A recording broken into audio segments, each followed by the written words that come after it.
போட்டித் தேர்வு மாணவர்கள் அனைவருக்கும் வணக்கம். நம்ம இந்த பகுதியில் யாரை பற்றி பார்க்க போகிறோம் அப்படின்னு பார்த்தீங்கன்னா, வீரமங்கை வேலுநாச்சியார் அவர்களை பற்றி தான் பார்க்க போகிறோம். இதை தாண்டி வேலுநாச்சியார் அவர்களுக்கு வெளிலேருந்து கொஸ்டின் வரப்போகிறதில்ல. அதனால் நான் சொல்கிறத நல்லா காதால் கேட்டுக்கிட்டு ஒரு நோட்டும் ஒரு பெண்ணும் எடுத்துக்கிட்டு நோட்ஸ் எடுத்துக்கிட்டே வாங்க. இது தேர்வு நோக்கில் மிக மிக முக்கியம். வாங்க முதல்ல பிறப்பை பார்க்கலாம். 1730 ஜனவரி 3 பிறந்திருக்காங்க. ராமநாதபுரத்தில் பிறந்தவங்க. தந்தை பார்த்தீங்கன்னா செல்லமுத்து சேதுபதி, ராமநாதபுரத்தோட மன்னராக இருக்கார். தாய் பார்த்தீங்கன்னா முத்தாத்தாள். இந்த செல்லமுத்து சேதுபதிக்கு வந்து ஒரே பெண் வாரிசாக பிறக்கிறாங்க நம்ம வேலுநாச்சியார் அவர்கள். வேலுநாச்சியார் அவர்களின் ஆரம்ப காலத்தை பார்த்தீங்கன்னா இந்த செல்லமுத்து சேதுபதி அவர்கள் இருக்காங்க இல்லையா, அவங்களுக்கு வந்து ஒரே பெண் வாரிசாக பிறந்ததால் ஒரு ஆண் வாரிசை போலவே வளர்க்கப்படுறாங்க. வேலுநாச்சியார் அவர்கள் பல தற்காப்பு கலைகளை கற்றுக் கொடுத்து வீராங்கையாக வளர்க்குறார். என்னென்ன கலை அப்படின்னு பார்த்தீங்கன்னா வளரி, சிலம்பம் போன்ற தற்காப்பு கலைகளை கற்றுக் கொடுக்குறார். அது மட்டும் இல்லாமல் வேலுநாச்சியார் அவர்கள் தமிழ், ஆங்கிலம், பிரெஞ்சு, உருது போன்ற மொழிகளை வந்து கற்கிறாங்க. அதுக்கப்புறம் பார்த்திங்கன்னா அப்படியே திருமண வாழ்க்கை வருது. வேலுநாச்சியார் அவர்களுக்கு 16 வயதிலேயே சிவகங்கை மன்னரான முத்துவடுகநாதருடன் திருமணமாகிறது. அதுக்கப்புறம் பார்த்திங்கன்னா சிவகங்கையின் ஆட்சியராகவும் மாறுறாங்க நம்ம வேலுநாச்சியார் அவர்கள். வேலுநாச்சியார் அவர்களுக்கு வெள்ளச்சி நாச்சியார் என்ற ஒரு மகளும் பிறக்கிறாங்க. இந்த முத்துவடுகநாதரின் படைத்தளபதி யார் அப்படின்னு பார்த்தீங்கன்னா மருது சகோதரர்கள் இருக்காங்க இல்லையா, அவங்க தான் வந்து படைத்தளபதியாகவும் இருக்காங்க. இப்படியே நல்லா போயிட்டு இருந்த வேலுநாச்சியார் அவர்களின் வாழ்க்கை வந்து ஒரு போருக்கு அப்புறம் அப்படியே ட்ராக்கே மாறுது. அது என்னன்னு பார்க்கலாம் வாங்க. காளையார் கோவில் போர் 1772. காளையார் கோவில் போர்னா ஒன்றும் இல்லை, அந்த காலத்தில் வந்து சிவகங்கை வந்து ஒரு அழகான ஒரு நகரமாக இருக்கும். அதை வந்து ஆங்கிலேயர் கைப்பற்றலாம் அப்படின்னு ஒரு முடிவு செய்கிறாங்க. அப்போ பார்த்தீங்கன்னா அதற்கு எதிர்பார்க்க மன்னர் பார்த்தீங்கன்னா முத்துவடுகநாதர் தான். ஆனால் முத்துவடுகநாதருக்கு ஆண் வாரிசு இல்லை. இதை தெரிஞ்சுக்கிட்ட ஆங்கிலேயர்கள் என்ன பண்ணுறாங்கன்னா நம்ம முத்துவடுகநாதரை கொன்னுடலாம் அப்படின்னு சொல்லிட்டு முடிவு பண்ணுறாங்க. ஏன்னா கொன்னுட்டா அதுக்கப்புறம் இருக்கிறது வேலுநாச்சியார் அவர்கள் தான். வேலுநாச்சியார் அவர்களையும் அவங்க பொண்ணையும் சேர்த்தே கொன்னுடலாம் அப்படின்னு சொல்லிட்டு ஒரு முடிவு பண்ணுறாங்க. அப்போ தான் முத்துவடுகநாதர் அவர்கள் வந்து காளையார் கோயிலுக்கு வந்து சாமி கும்பிட வந்திருக்காங்க. அந்த சாமி கும்பிட வர்றப்ப டக்குன்னு ஆங்கிலேய படத்தளபதிகள்லாம் அவரை சுற்றி சூழ்ந்து அவரை தாக்கி போரில் ஈடுபட்டாங்க. அந்த போரில் வந்து முத்துவடுகநாதர் வந்து கொலை செய்யப்பட்டு வீரமரணம் அடைஞ்சிட்டார். காளையார் கோவில் போர்னு ஏன் பேர் வந்துச்சுன்னா அந்த காளையார் கோவில் என்னும் இடத்தில் நடந்ததால் இது வந்து காளையார் கோவில் போர் என பேர் பெற்றது. இந்த போர் நடக்க போகுதுன்னு முத்துவடுகநாதர் அவர்களுக்கு தெரியுமா அப்படின்னு கேட்டிங்கன்னா தெரியாது. அவர் வந்து சாதாரணமாக சாமி கும்பிட தான் வந்திருக்காரு.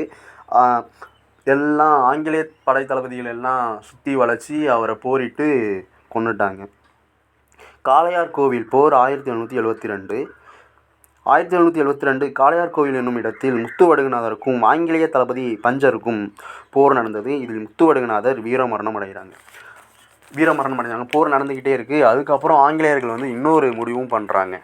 ஆங்கிலேயர்கள் என்ன முடிவு பண்ணுறாங்க அப்படின்னு பார்த்தீங்கன்னா, நம்ம தான் முத்துவடுகநாதரை கொன்னுட்டோம், அடுத்து மீதம் உள்ளது யாருன்னா வேலுநாச்சியார் அவர்கள் தான். அவங்களையும் கொன்னுட்டு நம்ம இந்த இடத்த வந்து கைப்பற்றிடலாம் அப்படின்னு முடிவு செய்கிறப்ப இந்த தகவல் வந்து மருது சகோதரர்கள் இருக்காங்க இல்லையா, படைத்தளபதிகள், அவர்களுக்கு இந்த தகவல் போய் சேர்ந்தோன்னே வேலுநாச்சியார்களை வந்து காப்பாற்றி நீங்கள் வந்து திண்டுக்கலுக்கு போயிடுங்க அப்படின்னு சொல்கிறாங்க. அப்போ வேலுநாச்சியார் அவர்கள் என்ன பண்ணுறாங்க அப்படின்னு பார்த்தீங்கன்னா தன் பிறந்த குழந்தையை வந்து தோளில் வந்து ஒரு துணியால் கட்டிக்கிட்டு குதிரையில் ஏறி திண்டுக்கலுக்கு போகிறாங்க. அங்கே போய் 8 ஆண்டுகள் தலைமறைவாகிறாங்க வேலுநாச்சியார் அவர்கள். 1772 to 1780 8 ஆண்டுகள் வந்து தலைமறைவாகிறாங்க வேலுநாச்சியார் அவர்கள். வேலுநாச்சியார் திண்டுக்கல் கோபால நாயக்கரிடம் தலைமறைவு. இதுவரையும் யாரிடமே உதவி கேட்காத வேலுநாச்சியார் அவர்கள் ஒரு மன்னரிடம் வந்து உதவி கேட்குறாங்க. அவங்க யாருன்னு பார்த்தீங்கன்னா ஹைதர் அலி இருக்காங்க இல்லையா, ஹைதர் அலிக்கு வந்து உதவி கேட்டு அந்த காலத்தில் அப்போ வந்து ஹைதர் அலி தான் பெரும்படையெல்லாம் வச்சுருந்தார். அதனால் வந்து படைகளை கேட்டு உருது மொழியில் லெட்டர் எழுதுகிறாங்க வேலுநாச்சியார் அவர்கள். இது வந்து எக்ஸாமில் அடிக்கடி கேட்டிருக்காங்க. எந்த மொழியில் வந்து ஹைதர் அலிக்கு வந்து வேலுநாச்சியார் அவர்கள் வந்து கடிதம் எழுதினார் அப்படின்னு உருது மொழியில் கடிதம் எழுதுகிறாங்க. ஆனால் அப்போ பார்த்தீங்கன்னா ஹைதர் அலி வந்து அந்த கடிதத்தை வந்து பார்க்கவும் இல்லை, கண்டுக்கவும் இல்லை. ஏன்னா ஹைதர் அலிக்கு வந்து நிறையா லெட்ரு வரும் இல்லையா, அதில் வந்து 4 லெட்டரில் 5வது லெட்டரும் இது ஒன்றா எடுத்துக்கிட்டாங்க. அதுக்கப்புறம் ஒரு 4 நாளைக்கு அப்புறம் எந்த ஒரு பதிலும் வராதனால ஒரு 4 பேர் குதிரையில் போகிறாங்க. குதிரையில் போயிட்டு ஹைதர் அலியிடம் போய் கேட்குறாங்க, இதுமாரி நாங்கள் உங்களுக்கு வந்து கடிதம் எழுதியிருந்தோம், நீங்கள் வந்து எந்த ஒரு பதிலுமே அளிக்கலை, உங்களுக்கு விருப்பம் இருக்கா இல்லையா அப்படின்னு கேட்குறாங்க. அப்போ ஹைதர் அலி சொல்கிறாரு, நான் கொடுக்கலான்னு தான் நினச்சேன். ஆனால் வந்து நீங்கள் வந்து கேட்குறீங்க, உங்கள் அரசி வந்து கேட்கலையே, தைரியம் இல்லாத ஒரு பெண்ணுக்கு நான் வந்து படையை அனுப்பி நான் என்ன பண்ணுறது அப்படின்னு சொன்னதும், அந்த 3 பேரில் ஒரு ஆளாக வந்து வேலுநாச்சியார் அவர்கள் இருக்காங்க. டக்குன்னு குதிரையிலேருந்தே அவங்க தலைப்பாகை அவுக்குறாங்க. ஹைதர் அலிக்கு பார்த்தோன்னா என்ன செய்கிறதுனே தெரியாமல் ஆச்சரியத்தில் வந்து திகைத்து போகிறாங்க. திகைத்து போய் வேலுநாச்சியார் அவர்களை வந்து ஹைதர் அலி என்ன சொல்கிறாங்க பார்த்தீங்கன்னா, நீங்கள் வந்து சந்திக்க நேரில் வரமாட்டீங்கன்னு நினச்சேன். ஆங்கிலேயர் உங்களை இவ்வளோ எதிர்த்தும் நீங்கள் வந்திருக்கீங்கன்னா, என்கிட்ட இருக்க 70% படையை நான் உங்களுக்கு தரேன் அப்படின்னு சொல்லி 2000 குதிரைப்படையும் 2000 காளான் படையும் அனுப்பி வைக்கிறாரு. நீங்கள் வந்து போரிட்டு திருப்பி என்கிட்ட கொண்டு வாங்க அப்படின்னு சொல்லி ஹைதர் அலி வந்து உதவி செய்கிறாரு. அதுக்கப்புறம் பார்த்தீங்கன்னா மருது சகோதரர்களோட உதவியெல்லாம் கிடச்சிது. அதுக்கப்புறம் உடையாளுங்கிற ஒரு பெண்மணியோட ஸ்டோரி பார்க்கணும். உடையாள் என்கின்ற பெண்மணி யாருன்னு பார்த்தீங்கன்னா, ஒரு நாள் வந்து குதிரையில் வேலுநாச்சியார் அவர்கள் போயிட்டு இருக்காங்க. அப்போது வேலுநாச்சியார் அவர்களுக்கு வந்து தாகம் எடுக்குது. தாகம் எடுக்கிறப்போ தண்ணீர் குடிக்கலாம் அப்படின்னு ஒரு இடத்துல வந்து குதிரையை நிப்பாட்டிட்டு போகிறாங்க. அப்போ தான் அந்த உடையாள் என்கின்ற ஆடு மேய்க்கும் ஒரு பெண்ணை வந்து பார்க்குறாங்க. அவங்க கிட்ட தண்ணியை குடிச்சிட்டு ஆங்கிலேயரை வந்து என்னை தேடி வருவாங்க, நான் எங்கே போனேன்னு சொல்லாத அப்படின்னு சொல்லிட்டு வேலுநாச்சியார் அவர்கள் போயிட்டாங்க. இந்த தகவல் வந்து ஆங்கிலேயர் அவர்களுக்கு வந்து தெரிஞ்சுட்டு, ஏன்னா வேலுநாச்சியார் அவர்கள் போயிட்டாங்க. அதுக்கப்புறம் ஆங்கிலேயர் அவர்களுக்கு வந்து இங்கேருந்து தான் வேலுநாச்சியார் அவர்கள் போயிருக்காங்க அப்படிங்கிற ஒரு தகவல் கிடச்சதும் உடையாளை நோக்கி வராங்க ஆங்கிலேயர் அவர்கள்.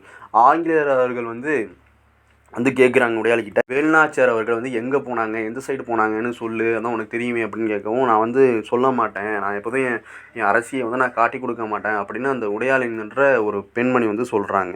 அப்புறம் அப்படி சொல்லவும் நிறையா துன்புறுத்தியிருக்காங்க ஆங்கிலேயர்கள் வந்து உடையாளை. ஃபஸ்ட்டு கையை வெட்டியிருக்காங்க, அப்பையும் அவங்க சொல்லலை. உன்னை உயிரோட விட்றேன்னு சொல்லிட்டு கையை மட்டும் வெட்டியிருக்காங்க, அப்பையும் அவங்க சொல்லலை. கடைசியாக தலை துண்டிக்கப்பட்டு இறக்கவும் செய்கிறாங்க. இந்த விஷயம் தெரிஞ்ச வேலுநாச்சியார் அவர்கள் நல்லா வருத்தப்பட்டு அதே அந்த உடையாள் இருந்தாங்க இல்லையா, அந்த இடத்துக்கு வந்து ஒரு கல்லை அங்கே வச்சு நட்டு தன் கழுத்தில் இருந்த தாலியை கழட்டி அந்த கல் மேலே போட்டு வணங்கிட்டு போகிறாங்க. அந்த அந்த இடத்துல வந்து இப்போ ஒரு கோயிலாகவும் கட்டிட்டாங்க. உடையாள் கோயில்னு ஒன்று இருக்குது, நீங்கள் இப்போ போனால் கூட அதை பார்க்கலாம். அதுக்கப்புறம் பார்த்திங்கன்னா குயிலி என்கின்ற ஒரு பெண்மணி இருக்காங்க. அவங்க யாருன்னு பார்த்தீங்கன்னா வேலுநாச்சியார் அவர்களின் தோழி தான் இந்த குயிலி. இந்த செத்துப்போன உடையாள் அவர்களின் பேரில் வந்து வேலுநாச்சியார் அவர்கள் வந்து ஒரு படையை ரெடி பண்ணியிருந்தாங்க. அது பேர் அந்த படைக்கு தலைவராக இருக்கிறவங்க வந்து குயிலி. 1780 மீண்டும் சிவகங்கை மீட்கிறாங்க நம்ம வேலுநாச்சியார் அவர்கள். 1780 வேலுநாச்சியார் விஜயதசமி அன்று கோட்டைக்குள்ளே நுழையிறாங்க. ஏன்னா விஜயதசமி அன்னைக்கு ஏன் அவங்க வந்து முடிவு செஞ்சாங்க அப்படின்னு பார்த்தீங்கன்னா, ஆங்கிலேயர்கள் வந்து ஒரு சட்டம் வச்சுருந்தாங்க. விஜயதசமி அன்னைக்கு தான் யார் வேணால் வரலாம், எந்த பெண்களும் வந்து எந்த விசாரணையுமின்றி அந்த கோட்டைக்குள்ளே போகலாம், சாமி கும்பிட்டு போகலாம் அப்படின்னு சொல்லிட்டு. அதனால் விஜயதசமி அன்னைக்கு அந்த கோட்டைக்குள்ளே நுழைஞ்சி ஆங்கிலேயரிடம் வந்து போர் செய்கிறாங்க வேலுநாச்சியார் அவர்கள். அப்போ இந்த குயிலிங்கிற ஒரு பெண் என்ன பண்ணிட்டாங்க அப்படின்னு பார்த்தீங்கன்னா, அவங்க ஆங்கிலேயர் போரிட வந்து குண்டு, பீரங்கி படை, அந்த வெடி பொருட்கள்லாம் வச்சுருப்பாங்க இல்லையா, அந்த இடத்துல வந்து அவங்களுக்கு ஆயுதம் கிடைக்கக்கூடாது அப்படின்னு சொல்லிட்டு தன் மேலே தீயை வச்சுட்டு இந்த குயிலிங்கிற பெண் வந்து அந்த ஆயுத கிடங்கில் போய் விழுந்துட்டாங்க. பார்த்தீங்கன்னா அதுக்கப்புறம் அந்த இடமே அப்படியே செதறுது. இது தெரிஞ்சுக்கிட்ட வேலுநாச்சியார் அவர்கள் வந்து ரொம்ப வருத்தப்பட்டு இன்னும் கோபத்துடன் வந்து ஆங்கிலேயரிடம் போர் செஞ்சு சிவகங்கையை மீட்கிறாங்க. அதில் வந்து அவங்க வந்து 2 சபதம் எடுத்தாங்க இல்லையா, ஒன்று வந்து நான் சிவகங்கையை மீட்பேன், இன்னொன்று வந்து என் கணவரை கொன்னவரை நான் வந்து கொன்னுவேன் அப்படின்னு சொல்லிட்டு. அதில் வந்து ஒரு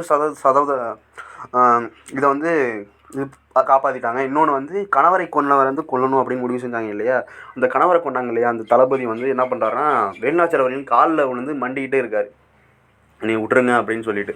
அதுக்கு வேலுநாச்சியார் என்ன சொல்கிறாங்க அப்படின்னு பார்த்தீங்கன்னா, நான் உன்னை இப்போ கூட கொல்லலாம், ஆனால் நான் உனக்கு தர தண்டனை என்னான்னு கேட்டால் நான் வந்து உன்னை மன்னிச்சு விட்றேன் அப்படின்னு சொல்லிட்டு, நீ இனிமேல் என் கண்ணிலே படக்கூடாது, இனிமேல் என் கண்ணில் பட்டேன்னா உன்னை கொன்னுடுவேன் அப்படின்னு சொல்லிட்டு ஒரு எச்சரிக்கை விடுத்துட்டு அவங்கள வந்து பொழைக்க விட்றாங்க. அதுக்கப்புறம் பார்த்திங்கன்னா சிவகங்கையை மீட்கிறாங்க. அதுக்கப்புறம் பார்த்திங்கன்னா வேலுநாச்சியார் அவர்களின் இறுதி காலம் 1780 இறுதி காலம் 1780 முதல் சிவகங்கையை வந்து ஆங்கிலேயரால் எதுவுமே பண்ண முடியல. ஏன்னா வேலுநாச்சியார் இருக்க வரையும் ஆங்கிலேயரால் எதுவுமே பண்ண முடியல சிவகங்கையை. 1796 வேலுநாச்சியார் அவர்கள் உடல்நலம் பாதிக்கப்பட்டு இறந்துட்டாங்க. அதுக்கப்புறம் மீண்டும் வந்து ஆங்கிலேயர்கள் இது பண்ணியிருப்பாங்க. ஏன்னா வேலுநாச்சியாரோட மகள் வந்து இதுக்கு முன்னாடியே இறந்துருப்பாங்க. அது அப்போவும் வேலுநாச்சியார் வந்து ரொம்ப மன ரீதியாக பாதிக்கப்பட்டு மகள் இல்லையே அப்படின்னு சொல்லிட்டு பாதிப்பாக இருப்பாங்க.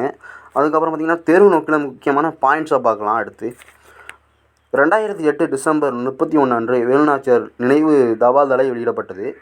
சிவகங்கை அருங்காட்சியகத்தில் வந்து வேலுநாச்சியார் பயன்படுத்திய வில்லு, ஈட்டி, ஆயுதங்களெல்லாம் வைக்கப்பட்டிருக்காங்க. அதுக்கப்புறம் சிவகங்கை மாவட்டம் சூரத்குளம் என்னும் இடத்தில் வந்து 60 லட்சம் ரூபாய் செலவில் வந்து வீரமங்கைக்கு வந்து ஒரு மணிமண்டபமும் அமைச்சிருக்காங்க. இது போன்ற போட்டித்தேர்வுக்கான வீடியோஸ் நீங்கள் பார்க்கணுன்னா நம்ம சேனல் சப்ஸ்கிரைப் பண்ணிக்கோங்க. இந்த வீடியோ பிடிச்சிருந்தா ஒரு லைக் பண்ணிக்கோங்க. நன்றி, வணக்கம் நண்பர்களே.